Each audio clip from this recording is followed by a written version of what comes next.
Yeah, the incredible project. Yes. So this has probably been a few months now that I've stripped the paint off of this car. Had 5 different colors. There's lots of areas where it had a lot of filler that has to be sanded down, a lot of damage that has to be repaired, and then getting the filler and all the crusty critters out of these areas are just time consuming. Also got this rear quarter cut off. Instead of doing the repair, I went ahead and bought another quarter skin replacement.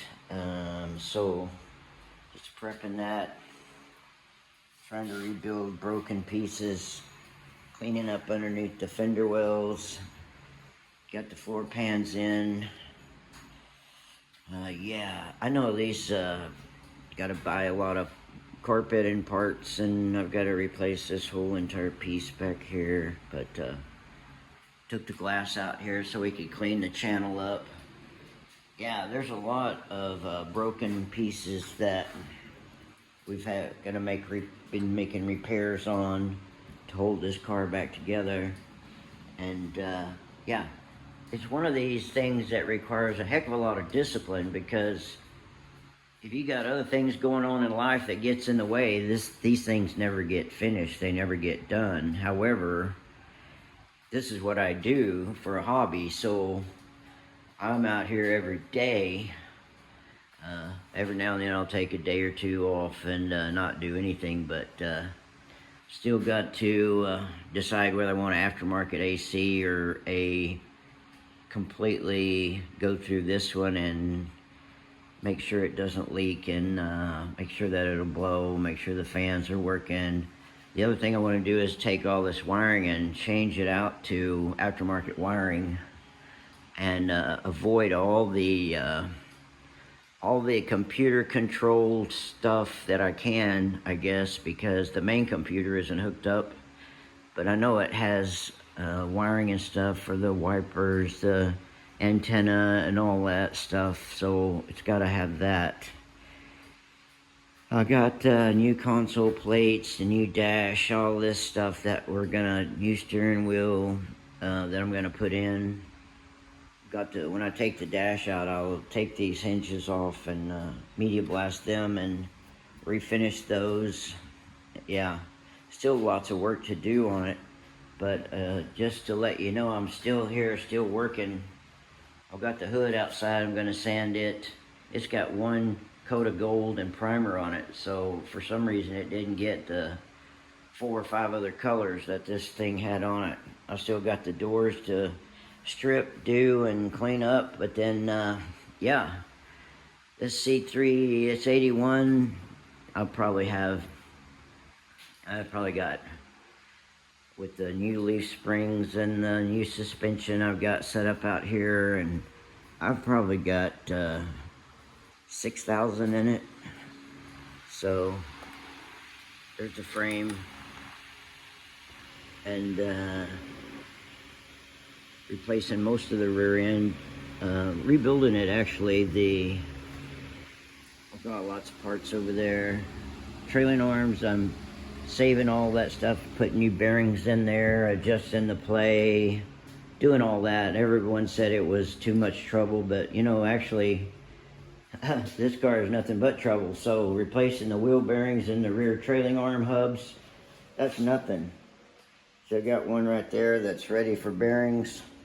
Yeah, that stuff's nothing compared to this other stuff. And if you can do it all like I do, the body and the mechanic work, I'm building the engine for this as well. So if you can do all that and keep it in-house, you're saving a lot of money. And that's where I get a little bit ahead of most people. They can't do it all. They can't paint the car. They can't strip one. They can't build an engine. They can't rebuild a transmission. They can't rebuild the rear end, change gears and stuff like that. I do all that, so I'm not anybody special. I just got, what do you call it, background experience. I got experience as a mechanic Got experience as a body man, years and years and years. So I have some of these fundamental abilities that a lot of people don't have. My problem is my memory. Half the stuff I do, I'm like, where'd that come from? Oh, that's a doorpost.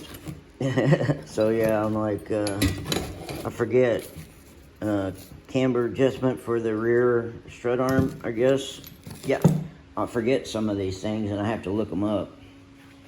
Fortunately, I bought one of the big books and I'm able to do that. We keep a lot of parts stored in bins to where when they come in, keep them in the same place. Because this place is so small. I've got to get a new back glass.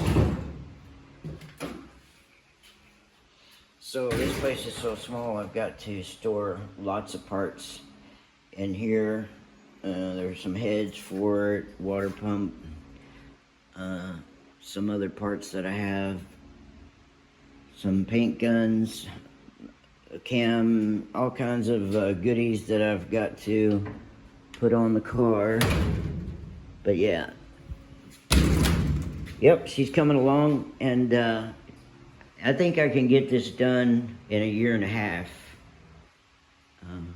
Back to driving, back to being a fully restored Corvette, which that's saying a lot, because it's a lot of work. Yeah, and especially one that was this bad.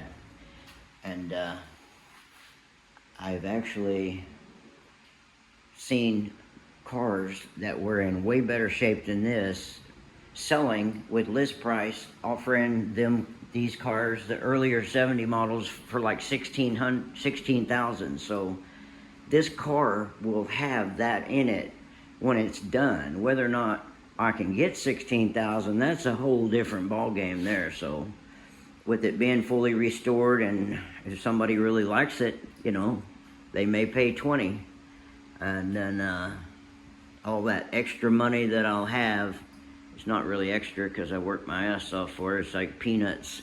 But I'll get those peanuts in the price of the car and turn around and go buy me another one. And the more I do it, the more money I make. And what I do is the cars, they step up. The first car I did was a 56 Chevy, and it was just a rusted body. There was nothing else there.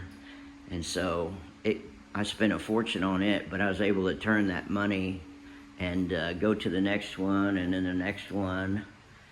And so, yeah, I don't have room to keep them. So, all right, thanks guys for listening. See you on the next one. Hopefully we'll see some upgraded stuff going on and start to see some promise with this thing.